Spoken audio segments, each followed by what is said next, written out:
नमस्ते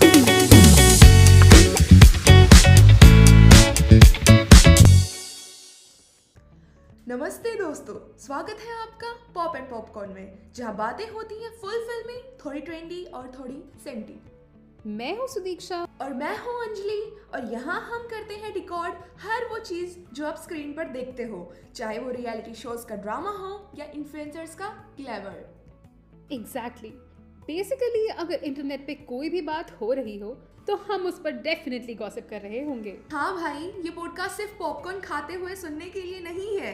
यहाँ हम सोच भी लेते हैं, हंस भी लेते हैं और थोड़ा रियलिटी चेक भी दे देते हैं। तो तैयार हो जाइए एक ऐसे पॉडकास्ट के लिए जहाँ हर एपिसोड होगा एक न्यू पॉप कल्चर टॉपिक के बारे में, थोड़ा रियल, थोड़ा रील और पूरा पूरा एंटरटेनमेंट फील। तो चलो शुरू करते हैं आज का एपिसोड, क्योंकि पॉपकॉर्न गरम है और बातें भी गरम होने वाली हैं। अच्छा सुदीक्षा, एक सवाल है तुझसे। तुझे क्या लगता है आज के टाइम में इन्फ्लुएंसर बनना मुश्किल है या इजी? बहुत ही ज़्यादा ट्रिकी क्वेश्चन है यार। देख, एक तरफ सोशल मीडिया ने सबको प्लेटफॉर्म तो दे दिया है कि कोई भी फ़ोन और कैमरा से कंटेंट बना सकता है, पर दूसरी तरफ कंपटीशन ही इतना बढ़ गया है कि स्टैंड आउट करना बहुत टफ है। क्योंकि तो देखना, इंस्टाग्राम पे हर दूसरा कंटेंट क्रिएटर बना हुआ है। ट्रू, बिल्कुल। पहले लोग कहते थे मैं एक्टर बनना चाहता हूँ, लेकिन अब कहते हैं मैं इन्फ्लुएंसर बनना चाहता हूँ। लेकिन हर रील के पीछे कितनी मेहनत होती है वो कोई नहीं देखता। एग्जैक्टली एक ट्रेंडिंग वीडियो बनाने के लिए लोग 10-10, 15-15 टेक्स लेते हैं यार। परफेक्ट लाइटिंग सेट करते हैं और फिर भी कमेंट्स आ जाते हैं कि यार ये तो फेक लग रहा है, इनमें इतना एटीट्यूड क्यों है, वगैरह वगैरह। हाँ, और आयरनी ये है, लोग ऑथेंटिसिटी ढूंढते हैं, लेकिन एल्गोरिदम को तो परफेक्ट विजुअल्स चाहिए। मतलब रियल बनो तो रीच नहीं, और रील बनो तो हेट मिलता है। हाँ यार, सही पकड़े हैं। मुझे तो लगता है इन्फ्लुएंसर्स की लाइफ में एक बैलेंस्ड एक्ट होता है between what people expect and what is actually real in their lives. बिल्कुल सुदीक्षा, जैसे एक फैशन इन्फ्लुएंसर को हर टाइम स्टाइलिश दिखना पड़ता है, चाहे उसका मूड हो या ना हो। पर क्या ये प्रेशर उनके मेंटल हेल्थ पे इफेक्ट करता है? क्या लगता है तुम्हें? हाँ यार, बिल्कुल, आई टोटली अग्री। उन पे इफेक्ट करता ही होगा 100%। क्योंकि बहुत सारे इन्फ्लुएंसर्स, कंटेंट क्रिएटर्स ओपनली बात करते हैं एंग्जाइटी, बर्नआउट और ट्रोलिंग के बारे में, पर उनके फॉलोअर्स को सिर्फ उनका ग्लैम साइड ही दिखाई देता है। जैसे मैं तुझे बताती हूँ, कुछ दिन पहले कि मैं समय रैना के स्टैंड अप कॉमेडी पे गई थी और वो यही बात कर रहा था कि ये जो सारे कंटेंट क्रिएटर्स हैं उन सब ने अपनी एक वर्चुअल इमेज बना रखी है।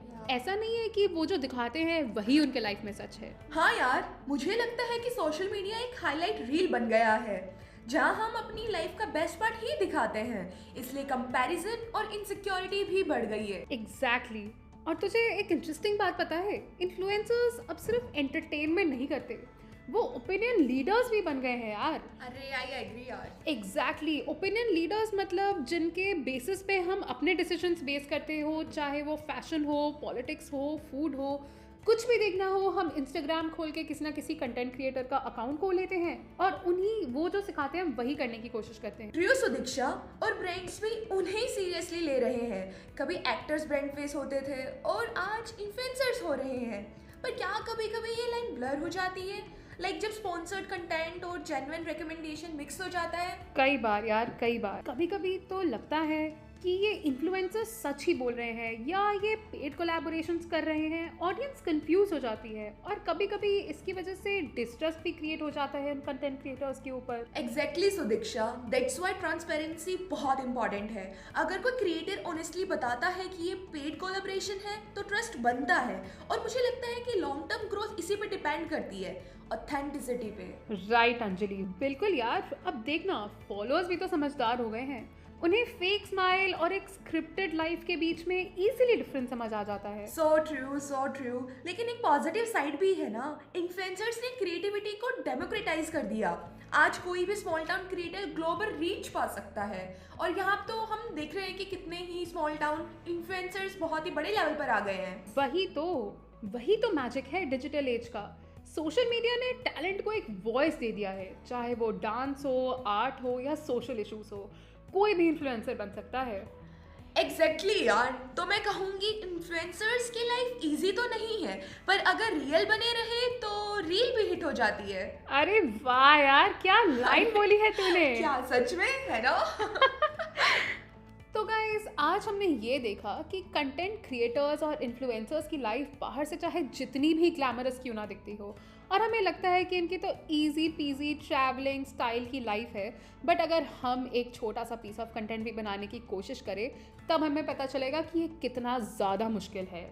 बिल्कुल सही बात बोली है तुमने सुदीक्षा। दूसरा मैं कहूंगी कि दूर से इनकी रियल लाइफ को देखकर कृपया इनको आइडियलाइज ना करें, क्योंकि जो दिखता है जरूरी नहीं कि वैसा ही हो। बिल्कुल अंजलि, पर ये भी तो बात है ना यार कि जो दिखता है वही बिकता है। तो दोस्तों, अगर आपको हमारा ये एपिसोड पसंद आया हो तो लाइक करें, शेयर करें और फॉलो जरूर करें। और हाँ, कमेंट करके हमें ये भी बताइए कि आपका फेवरेट इन्फ्लुएंसर कौन है और क्यों। जाते जाते अंजलि, मैं तुझसे पूछती हूँ कि तेरा फेवरेट इन्फ्लुएंसर कौन है यार? Oh, I mean good question Sudiksha. क्या तुम रिबेल किड को जानती हो? Of course, of course. I mean, she is really a very good influencer, I would say. Actually सही बात है। Okay, guys, तो मिलते हैं अगले एपिसोड में एक नए टॉपिक के साथ। तब तक के लिए पॉपकॉर्न रेडी रखना और स्क्रीन के पीछे का सीन समझते रहना।